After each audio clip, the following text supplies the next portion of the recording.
ಆ, ಈ ಹಾಡು first of all to be very frank, ಏನಮ್ಮಿ ಸಾಂಗ್ ಮಾಡಿದ್ವಿ ಅಯೋಗ್ಯ ಒನ್ನಲ್ಲಿ. ಅದೇ ನಮಗೊಂದು ದೊಡ್ಡ ಚಾಲೆಂಜ್ ಎದುರುಗಡೆ ಇತ್ತು, ಹೇಗೆ ಆ ಹಾಡನ್ನು ಆ ಲೆವೆಲ್ಗೆ ಇನ್ನೊಂದು ಹಾಡು ಮಾಡಬೇಕಲ್ಲ ಅಂತ. ಬಟ್ ಆ ಪ್ರೆಷರ್ ನನಗೆ ಯಾರು ತಂಡದಲ್ಲಿ ಯಾರು ಇವತ್ತವರೆಗೂ ಸರ್ ಅದನ್ನು ಮೀರಿಸ್ಬೇಕು ಸರ್, ಹಂಗೆ ಮಾಡ್ಬೇಕು ಹಿಂಗೆ ಮಾಡ್ಬೇಕಂತ ಯಾರೂ ಹೇಳಿಲ್ಲ. ಸತೀಶ್ ಸರ್ ಕೂಡ ಕಂಪೋಸಿಂಗಲ್ಲಿದ್ದರು. ಸೊ ಆರಾಮಾಗಿ ಮಾಡಿದ್ವಿ. ಆ ಹಾಡು ನಿಮ್ಮ ಮುಂದೆ ಇವತ್ತು ತಂದಿದ್ದೀವಿ. Chetan, thank you so much. Chetan ಯಾವಾಗಲೂ ತುಂಬ ಈಸಿ ಪದಗಳು, ಆ ಥರ ಒಂದು ರೈಟರ್ ತುಂಬ ಕಮ್ಮಿ. ಹಂಸಲೇಖ ಸರ್ ಅದನ್ನೆಲ್ಲ ಮಾಡ್ತಾಯಿದ್ರು. We are so proud that Chetan ಅವ್ರು ಆ ಸ್ಥಾನದಲ್ಲಿ ನಿಂತು ಇವತ್ತು ಈ ಥರ ಈಸಿ ಪದಗಳು ಜನಕ್ಕೆ ಕೊಡ್ತಾ ಇದ್ದಾರೆ. ಆ್ಯಂಡ್ ಭಾಳ ಹೆಮ್ಮೆ ಆಗ್ತಿರೋದು ಪೃಥ್ವಿ, ಕಂಗ್ರ್ಯಾಚುಲೇಷನ್ಸ್. ತುಂಬ ತುಂಬ ಚೆನ್ನಾಗಿ ಹಾಡಿದ್ಯಾ ಕಂದ ನೀನು.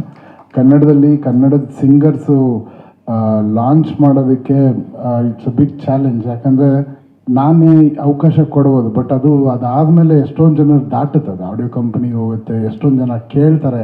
ಅವರೆಲ್ಲ ಅಪ್ರೂವ್ ಮಾಡಬೇಕಂದ್ರೆ ನೀನು ನಿಜವಾಗ್ಲೂ ಅಷ್ಟು ಟ್ಯಾಲೆಂಟೆಡ್ ಇರೋದಕ್ಕೆ ಮಾತ್ರ. ಸೊ ಯಾರನ್ನೂ ಧೈರ್ಯ ಮಾಡಿಲ್ಲ ಪೃಥ್ವಿ ವಾಯ್ಸ್ ಬೇಡ ಅಂತ ಹೇಳೋದಕ್ಕೆ, ಅದೇ ನಿನ್ನ ಗೆಲುವು. ಸೊ ಪ್ರತಿ ಸತಿ ನೀನು ಹಾಡಬೇಕಾದ್ರೆ ಹಾಗೆ ಅಂದ್ಕೊಂಡು ಹಾಡು. ನಾನು ಇವತ್ತು ಹಾಡಿದ್ರೆ ಯಾರಿಗೂ ಧೈರ್ಯನೇ ಬರಬಾರ್ದು ನನ್ನ ವಾಯ್ಸ್ನ ಚೇಂಜ್ ಮಾಡು ಅಂತ ಹೇಳೋಕ್ಕೆ ಅನ್ನೋ ರೀತಿನಲ್ಲಿ ಅದೇ ರೀತಿ ಹಾಡಿದ್ಯಾ. I am so proud of you. ತುಂಬ ಚೆನ್ನಾಗಿದೆ. And Rachita Ram, she is a great friend ನನಗೆ. ವೆರಿ ಮನಸ್ಸಿಗೆ ತುಂಬ ಹತ್ತಿರವಾದವರು. ಅವ್ರ ಸಿನಿಮಾ ಅಂದಾಗ ನಾನು ಸ್ಪೆಷಲ್ಲಾಗಿ ಯೋಚನೆ ಮಾಡಿ ರಾಮ್ ಅವ್ರಿಗೆ ಸಾಂಗ್ ಮಾಡ್ತಾಯಿದ್ದೀನಿ, ಇನ್ನೂ ಸ್ಪೆಷಲಾಗಿ ಏನಾದರೂ ಮಾಡಬೇಕು ಅಂತ. ಇದಕ್ಕೆ ಹಿಂದೆ ಇದು ಅಯ್ಯೋ ಶಿವನೇ ಸಾಂಗ್ ಮಾಡಿದ್ವಿ ಕಲ್ಟಲ್ಲಿ. ಅದಕ್ಕೆ ರಾಮ್ ಅವ್ರು ಬೈತಾಯಿದ್ರು, ಅರ್ಜುನ್ ನಿನ್ನ ಎಲ್ಲಿ ನನಗೆ ಸಾಂಗ್ ಮೇಡಮ್ ನಿಮಗೆ ಮೇಡಮ್ ಸಾಂಗ್ ಮಾಡಿದ್ದು ಅಂದರೆ, ಇಲ್ಲ ನಾನು ಅದರಲ್ಲಿ ಇಲ್ಲ ಆ್ಯಕ್ಟಿಂಗ್ ಮಾಡಿಲ್ಲ ಅಂತ ಹೇಳಿದ್ರು.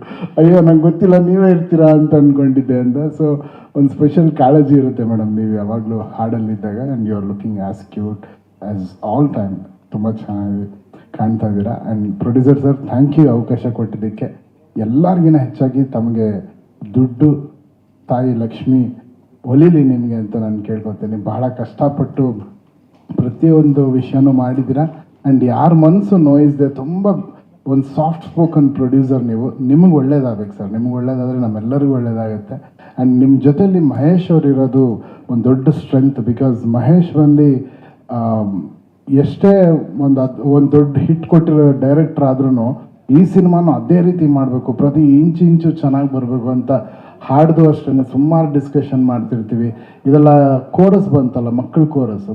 ಆ ಮಕ್ಕಳ ಕೋರಸ್ ನಾವು ಮಾಡಿದಾಗ ಮೊನ್ನೆವರೆಗೂ ಅವ್ರಿಗೆ ಸ್ಯಾಟಿಸ್ಫ್ಯಾಕ್ಷನ್ ಇಲ್ಲ ನಾನು ಒಂದು 60 ಜನ ಮಕ್ಳು ಹಾಕಿದ್ದೀನಿ ಸರ್, ನನಗೆ 60 ಜನ ಥರ ಕೇಳಿಸ್ತಾ ಇಲ್ಲ ಸರ್ ಅಂತ ಕೊನೆವರೆಗೂ he spoke to me. And ಅದು ಬರೋವರೆಗೂ ಅವ್ರು ಬಿಡದೆ ಅದನ್ನು ಫಾಲೋ ಮಾಡಿಸಿ ಇವತ್ತು ಸ್ಕ್ರೀನ್ ಮೇಲೆ ಬಿಟ್ಟಿದ್ದಾರೆ. ಸ್ಕ್ರೀನ್ ಮೇಲೆ ನೋಡೋಕೆ ಭಾಳ ಖುಷಿ ಆಗ್ತಾಯಿದೆ. Mahesh, thank you. ಆ್ಯಂಡ್ ಇನ್ಯಾರ ಸರ್, ಥ್ಯಾಂಕ್ ಯು. ತಾವು ಬಂದು ದೊಡ್ಡ ಮಾತಾಡಿದ್ವಿ, ಅದೇ ಒಂದು ದೊಡ್ಡ ಆಶೀರ್ವಾದ. Satish sir, all the best. Super duper hit ಈ ಸಿನಿಮಾ ಕೂಡ ಆಗಲಿ. ಯಾರ್ದನ್ನ ಹೆಸರು ಮರ್ತಿದ್ರೆ ದಯವಿಟ್ಟು ಕ್ಷಮಿಸಿ. ಮಾಧ್ಯಮದವ್ರಿಗೆ ಎಲ್ಲರಿಗೂ thank you so much. Thank you.